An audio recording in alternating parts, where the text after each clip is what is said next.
Salut tout le monde. Hi everybody. Aujourd'hui, nous allons voir deux sortes de sémences. Cette sémence semble être bonne aux yeux, mais c'est une mauvaise sémence. C'est-à-dire, mais par la vue, il y a une bonne et due forme, bonne santé et bonne qualité. C'est par la vue. Et les autres ici semblent ne pas être bonnes. Mais c'est une bonne qualité et c'est l'original. Alors, okay, these are not original. These have been roasted and salted. But the other ones, they are original. And these are so good to plant. And you have to expect a good harvest when you plant these ones because they are natural or original. Non, le problème c'est quoi? J'ai essayé de planter ceci, ça n'a pas poussé. Alors après avoir vérifié, je me suis rendu compte que c'était rôti et salé. Hein? Cependant, les autres aussi vont pousser, puisque ce sont des originales, ou bien des semences originales. Alors, qu'est-ce qu'il y a? Le sol est profond, comme vous le constatez, le sol est profond et partout là. Alors, c'est comme comparativement à la parole de Dieu ou bien à la prédication que vous recevez. It's like the preaching you have receiving at this end of time. Some preaching may look as good as this seed, but they just put salt, sugar, they just roasted them, but they're not original. If you plant them, you put them in your heart, they can't grow because they are not original. We should go back to the original ones. Nous devons retourner à la véritable parole et à la véritable évangile, à la véritable prédication. Alors, il y a des prédications qui peuvent sembler être chétives, donc qui n'attirent pas. Mais ce sont des prédications originales et originelles aussi.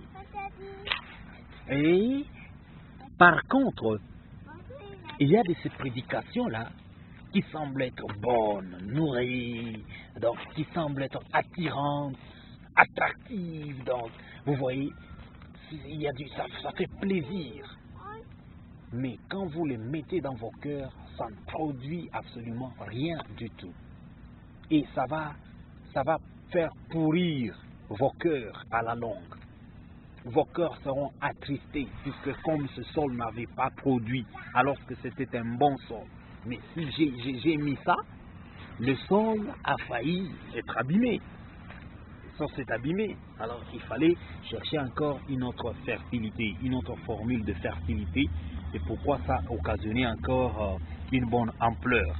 Alors avec cette sémence, je vous promets que cette sémence est une sémence originale. Ça va produire.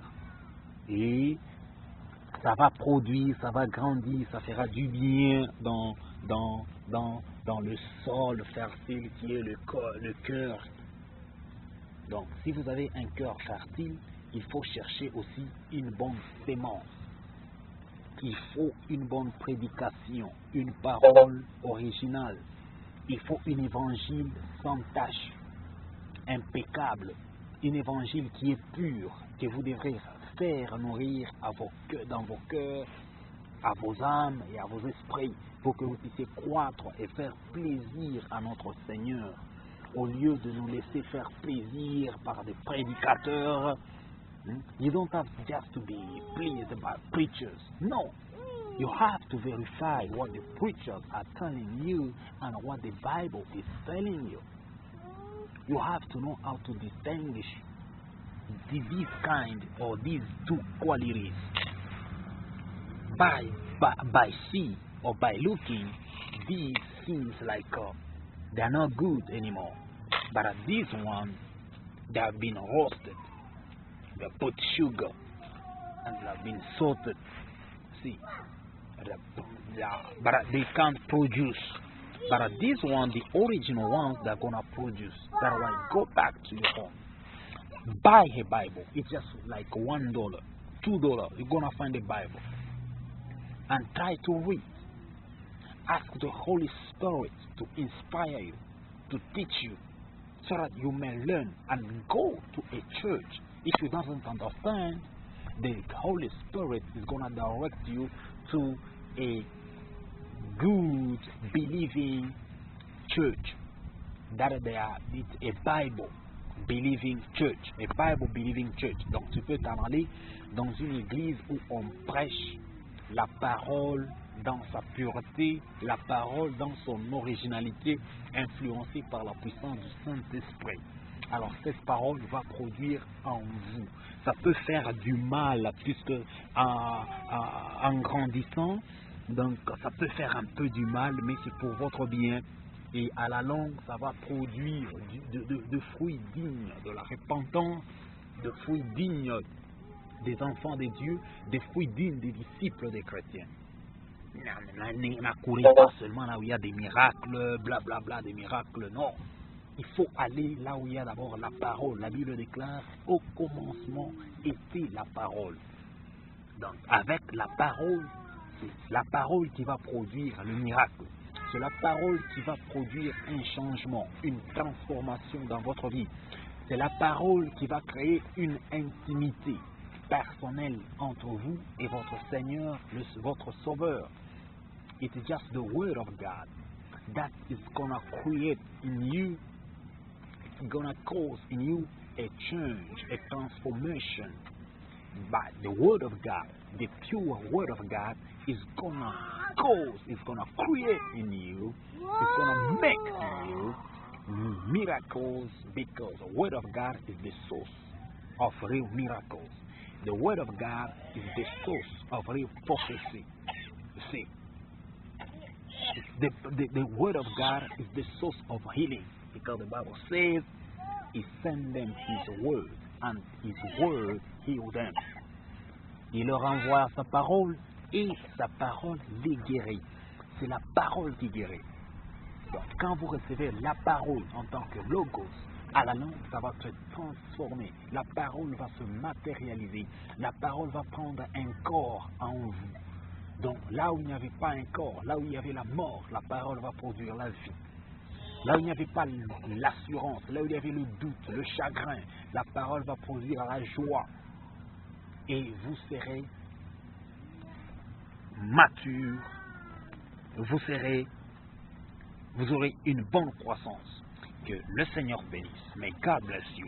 But make sure that you make a distinction between the original seed, that means the pure Word of God, and the other one that people are just trying to put salt, to put sugar, to put oil, to put whatever, so that they may have just something from you. Nothing is gonna produce. You can't see any change in your life. They are just there to hit your money. They're just there to hit your money. But when you go to, you find a good church where they preach the pure Word of God, the original one, inspired by the Holy Spirit. You read before you go to church. You ask God, I want to be convinced by the Holy Spirit, and you're gonna find yourself in some occasion whereby when they are preaching, the Holy Spirit is revealing to you, or you're gonna find yourself in a situation whereby you realize that, oh, I received this one at home, I'll receive this one at home, and it's the way it works, and God is gonna richly bless you when you become serious, you become curious about listening and receiving the pure and the original Word of God. Et dès que vous devenez curieux et sérieux de recevoir la parole de Dieu dans sa pureté, dans son originalité, influencée par la puissance du Saint-Esprit, à ce moment-là, personne n'aura à vous manipuler. Nobody is going to manipulate you. Nobody is going to manipulate you, because you surrender yourself to the Holy Spirit and under its power. Alors,